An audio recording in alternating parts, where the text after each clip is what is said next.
بسم الله والصلاة والسلام على رسول الله. شكر الله إلى بذكر الله تطمئن القلوب. اللهم صل وسلم وبارك عليك يا حبيبي يا رسول الله وشفيع يوم القيامة.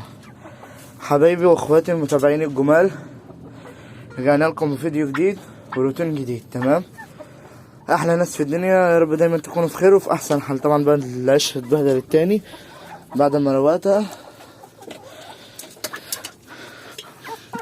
شوفوا يا جماعه البدا، طبعا احنا رايحين نجيب لهم اكل النهارده، فطلعت بس كده ايه اشوف الدنيا. طبعا يا جماعه انا ملخوم جدا جدا جدا جدا، يعني انا احتمال ما اصورش دلوقتي كمان معاكم الفيديو ده. وقت ما هينزل مش هعرف اصور تاني.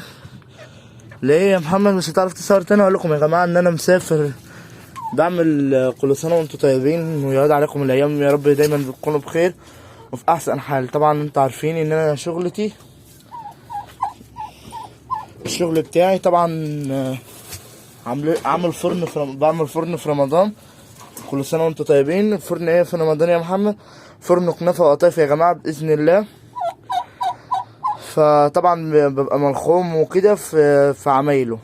تمام، فانا شغال والله يا جماعه من اول امبارح، فما فيش مش عارف انزل لكم فيديوهات. تمام، ما شاء الله الله اكبر الرومي وجمال الرومي. طبعا الفرخه دي شكلها هترقد، والرقد دلوقتي هتقوم مشكله، اكبر مشكله معانا. تمام، طب اكبر مشكله يا محمد اقول لكم يا جماعه، الفرخه بتاع اختها راقده على البيض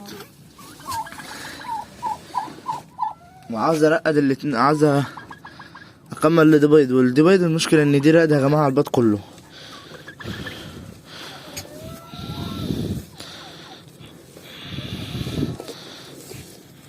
الله اكبر، بسم الله. هنا 5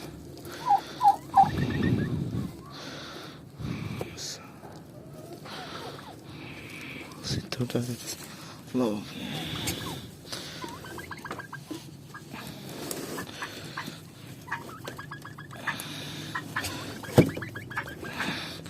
بصوا بقى يا جماعه، يعني انا قفلت اهي. تمام، وحطيت لها وحاولت ارقد التانية جنبيها. التانية يا جماعه مش راضيه ترقد، التانية مش راضيه تبيض جنبيها. فانا مش عارف بقى نعمل ايه بقى دلوقتي.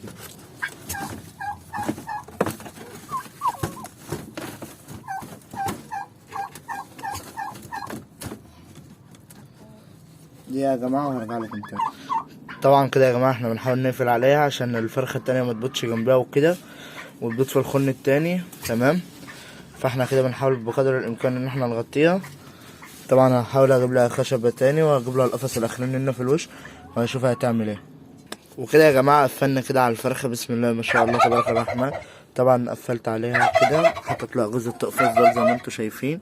تمام، وقت ما اجي افتح تطلع تاكل، اعمل لها كده اهو تطلع تاكل وكده اروح قافل عليها. تمام، طب انت قفلت عليها ليه يا محمد؟ اقول لكم يا جماعه عشان الديك الفرخه التانية ما تخشش تبيض جنبيها، مش عاوزها تبيض جنبيها، انها هتطلع لي بيض بعد يوم وانا مش معلم البيض وما عنديش قلم في مصر ان انا اعلم البيض. فانا كده بقى هدخل الفرخه التانية عشان عماله تصرخ عليها. يا ربنا يا رب يبارك ويرزقنا يا رب بالحلال. متنساش بقى تحط لنا لايك للقناه وتفعيل زر الجرس. انا عارف ان هي حاجه بسيطه، بس يا حبايبي في الله لازم اي حاجه انا اعملها سوا اوريها لكم، وان شاء الله في مفاجاه قريب باذن الله. استنوني في الحلقه الجايه مع قناه محمد وطيور الزينه. السلام عليكم ورحمه الله وبركاته.